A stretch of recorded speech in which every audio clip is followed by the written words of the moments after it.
आपण आलेलो आहोत एका बांधकामावर. तिथलं बांधकाम कंप्लीट झालं आहे. प्लेट्स काढायचं काम चालू आहे. दोन भावांनी मिळून बांधलेलं घर आहे ते. ही एक साईडचं आहे एका भावाचं आणि दुसऱ्या साईडचं. आपण कसं बनवलं काय नाही पाहू आतमध्ये जाऊन. चला.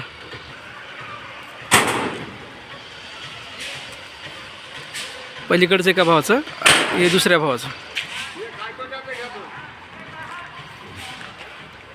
सुरुवातीला सिस्टीम आहे, एक छोटीशी बोल सोडलेली आहे.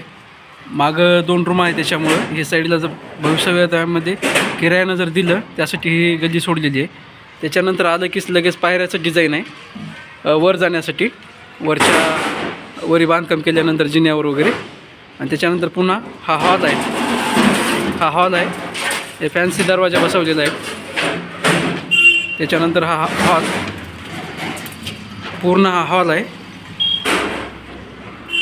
पुढं आल्यानंतर आपल्याला हॉल नंतर एक किचन दिसल.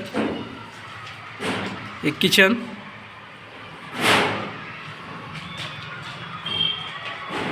त्यानंतर बेडरूम,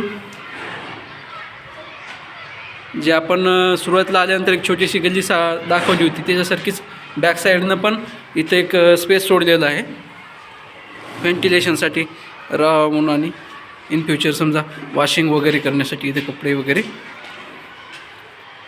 त्यानंतर संडास बाथरूमचं आहे,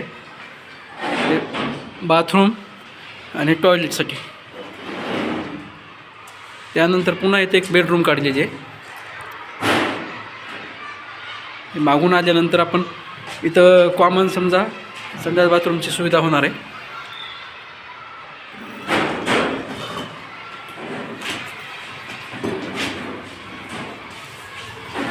ही अशी गल्ली सोडलेली आहे. हे आपण आल्यानंतर दाखवलं होतं पहा समोरचं गेट.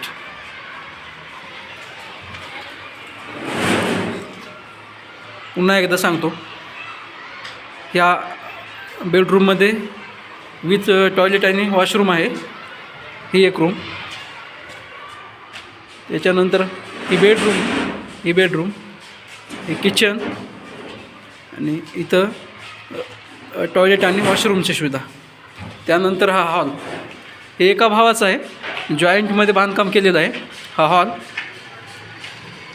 बाहेर आल्यानंतर पायऱ्यानेही, आणि हे वर जाण्यासाठी जिना वगैरे. आणि सेम ॲज इट इज इकडं पण तसं सेम बांधकाम आहे. तिथं वाल घेतलेलं आहे की जेणेकरून समजा दोघांचं पण वेगवेगळं बांधकाम आहे. हे पत्ते आपण पलीकडच्या साईडनं गेलतो. त्याच्यानंतर हे अशी साईड आहे, इकडची डिझाईन हे असं आहे साईडचं.